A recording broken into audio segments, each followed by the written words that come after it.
കൂടുതൽ വാർത്തകളും വീഡിയോകളും കാണാൻ ഈ ചാനൽ സബ്സ്ക്രൈബ് ചെയ്യുക. കൂടെ ബെൽ ബട്ടൺ അമർത്തുക. Please subscribe our channel. എല്ലാ ആൾക്കാർക്കും ഉള്ളൊരു സംശയമാണ് വാസ്തു സംബന്ധമായിട്ട് കിടപ്പ് മുറി എവിടെ വേണമെന്ന്. അത് പല ആൾക്കാരും പല രീതിയിൽ പറയുന്നുണ്ടെങ്കിലും ചില ആൾക്കാർക്ക് അവിശ്വസനീയമായിട്ട് പറയുന്നുണ്ട് ഇങ്ങനെ കിടന്നു കഴിഞ്ഞാൽ എന്താണ്. പല ആൾക്കാരും മറുപടി ചോദിക്കുന്നുണ്ട് ഇങ്ങനെ കിടന്നു കഴിഞ്ഞാൽ അതിലെന്താണ് കുഴപ്പം, എന്താണ് കാര്യം. ഇന്ന് പാശ്ചാത്യർ പോലും കണ്ടുപിടിക്കപ്പെട്ട് നമ്മുടെ പല കാര്യങ്ങളും പാശ്ചാത്യർ കൊണ്ടുപോയിട്ടേ ഉള്ളൂ. നമ്മൾ പറയുമ്പോൾ നമ്മുടെ ആൾക്കാർക്ക് ഒരു മോശമായിട്ടുള്ളൊരു അവസ്ഥാന്തരം കാണുന്നുണ്ട്. പഴമക്കാർ പറഞ്ഞു വെച്ചിരിക്കുന്നതും ഗ്രന്ഥങ്ങളിൽ പറഞ്ഞു വെച്ചിരിക്കുന്നുള്ളതും ആചാര്യന്മാർ പറഞ്ഞു പഠിപ്പിച്ചിരിക്കുന്നതുമായിട്ടുള്ള വിഷയങ്ങൾ ഇന്നത്തെ കാലത്തെ കുറേ തലമുറകൾ അത് വിശ്വസിച്ച് പോകുന്നുണ്ട്. എന്തുകൊണ്ട് തെക്കോട്ട് ഇതിനകത്തെല്ലാം ആസ്ട്രോളജിയും ആസ്ട്രോണമിയും സയൻറ്റിഫിക് ആയിട്ടുള്ള കാര്യങ്ങളും ഇതിനകത്ത് വരുന്നുണ്ട്. ആയുർവേദവും കൂടെ കൂട്ടി വരുന്നുണ്ട്. കാരണം ഒരു കിടപ്പ് മുറിയിൽ സംതൃപ്തി ഉണ്ടാകാൻ നമ്മൾ എന്ത് ചെയ്യണം? അത് ഏത് ദിക്കിലാണ് കിടക്കേണ്ടത്? തെക്കു ഭാഗത്തോട്ട് തല വെച്ച് കിടക്കുന്നതായിരിക്കും ഏറ്റവും ഉത്തമം. അതിന് നമ്മൾ സയൻറ്റിഫിക്കായിട്ട് പറയുകയാണെങ്കിൽ തെക്ക് ഭാഗത്ത് തന്നെയാണ്. തെക്കുന്ന് വടക്കോട്ടും വടക്കും തെക്കോട്ടുമാണ് ഏറ്റവും കൂടുതൽ ഊർജം വെച്ചാൽ ഭൂമിയുടെ ഊർജം കാന്തിക ശക്തി എന്ന് പറയും. കാന്തിക ശക്തി ഉണ്ടാകുക അത് വാസ്തുവിൽ തന്നെയല്ല, ഫിസിക്സിൽ പറയുന്നുണ്ട്, സയൻസിൽ പറയുന്നുണ്ട്, എല്ലാ കാര്യങ്ങളിലും അത് പറയുന്നുണ്ട്. തെക്കുന്ന് വടക്കോട്ടാണ് കാന്തിക ശക്തി ഏറ്റവും കൂടുതലെന്ന്. അതുപോലെ തന്നെ അതിൻ്റെ ഒരു ഉദാഹരണം ഞാൻ പറയാം. നമ്മൾ എണ്ണ തേക്കുക എന്ന് തന്നെ പറയും.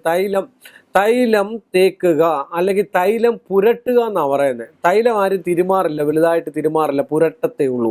എന്തുകൊണ്ട്? എവിടെ നിന്ന് എങ്ങോട്ടാണ് പുരട്ടേണ്ടെന്നാണ് പറയുന്നത്. കാര്യം ഉള്ളംകാലിൽ നിന്ന് നമ്മുടെ നാഡീഞരമ്പുകളിലെ എല്ലാ സന്ധികളും സന്ധിക്കുന്നതായിട്ടുള്ള ഉള്ളംകാലിലാണ്.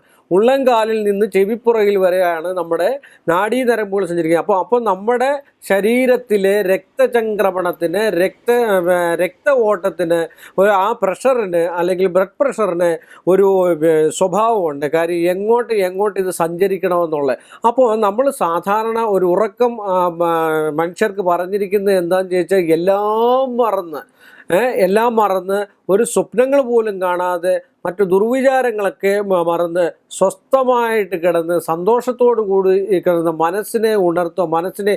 ശരീരത്തിലെ രാത്രി കാലങ്ങളിലാണ് നമ്മുടെ ശരീരത്തിലെ പല സംഭവങ്ങൾ വിഘടിക്കുകയും ഒക്കെ ചെയ്യുന്ന ഘടകങ്ങളായിട്ടുള്ള വ്യതിയാനം വരുന്ന ചില മനുഷ്യ ജീവന് തന്നെ വ്യതിയാനം വരുന്നതും ജീവിതത്തിലെ മനുഷ്യൻ്റെ ശരീരത്തിന് വ്യതിയാനം വരുന്നതും ഒക്കെ തെക്കു ഭാഗത്തു നിന്ന് കിഴക്കോട്ട് കിടക്കുമ്പോഴാണ്. കാരണം നമ്മൾ എപ്പോഴും നിന്ന് ജോലി ചെയ്യുന്നവരും ഇരുന്ന് ജോലി ചെയ്യുന്നവരും ആണെങ്കിലും മുകളിൽ നിന്ന് താഴോട്ടാണ് രക്തം സഞ്ചരിക്കുകയും താഴെ നിന്ന് മുകളിലോട്ട് സഞ്ചരിക്കുന്നുണ്ട്. പക്ഷേ നമ്മൾ കിടന്നു കഴിയുമ്പോൾ തെക്ക് തലവെച്ച് കിടന്നു കഴിയുമ്പോഴത്തേക്ക് ആ രക്ത ഓട്ടത്തിന് ഒരു ചെറിയ നാഡീ നരമ്പുകൾ കണ്ണിനകത്തുള്ളതാണേലും നെറ്റിയിലാണേലും നമ്മുടെ തലച്ചോറിനുള്ളിലാണെങ്കിലും എല്ലാം ബുദ്ധി പോലും വികസിപ്പിക്കാൻ തെക്കോട്ട് തല വെച്ച് കിടക്കുമ്പോൾ ആ ഭൂമിയിലുള്ള കാന്തിക ശക്തി ആ പവറിനെ നന്നാക്കി എടുത്തുകൊണ്ട് നമുക്ക് പിറ്റേ ദിവസം നല്ലൊരു ഊർജവും സംക്രമണത്തിന് നല്ല രീതിയിലുള്ള രക്ത ഓട്ടവും ഉണ്ടായി നമുക്കൊരു എല്ലാ കൈക്ക് എന്തെങ്കിലും രോഗം ഉണ്ടെങ്കിൽ അത് കുറേശ്ശെ മാറിക്കിട്ടുക, കാലിന് രോഗം ഉണ്ടെങ്കിൽ അത് മാറിക്കിട്ടുക, ഒരു പെരുപ്പ് അങ്ങനെയൊക്കെയുള്ളത് മാറിക്കിട്ടുക.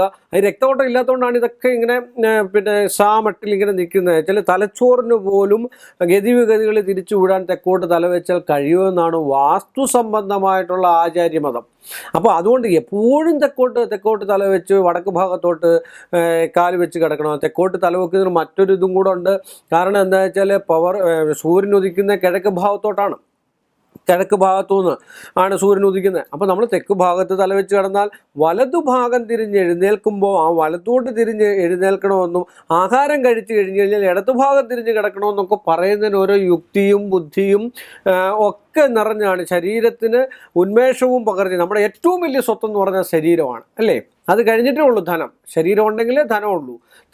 ധനം എങ്ങനെ വേണമെങ്കിലും ഉണ്ടാക്കാം. പക്ഷേങ്കിൽ ശരീരത്തിനാണ് ഏറ്റവും കൂടുതൽ ഹെൽത്ത് ഈസ് വെൽത്ത് എന്ന് പറഞ്ഞ പോലെ ആ ശരീരം എങ്ങനെ മെയിൻറ്റെയിൻസ് ചെയ്യുന്നു അതനുസരിച്ച് നമുക്ക് നമ്മുടെ ജീവിതവും നമ്മുടെ ആരോഗ്യം നമ്മൾ തന്നെ നമ്മുടെ ആരോഗ്യം ക്ഷയിപ്പിച്ച് കളഞ്ഞു കഴിഞ്ഞാൽ കാര്യമില്ല. ഇതൊക്കെ അറിഞ്ഞിരിക്കേണ്ടത് ഏറ്റവും നല്ലതാണ്. എൻ്റെ ചെറിയ അറിവിൽ അറിഞ്ഞ കാര്യങ്ങളൊക്കെയാണ് ഞാൻ നിങ്ങൾക്ക് വേണ്ടി ഷെയർ ചെയ്യുന്നത്. അതുകൊണ്ട് തെക്ക് ഭാഗത്തോട്ട് തലവെച്ച് കിടക്കുക, വലതുഭാഗം തിരിഞ്ഞ് എഴുന്നേൽക്കുക.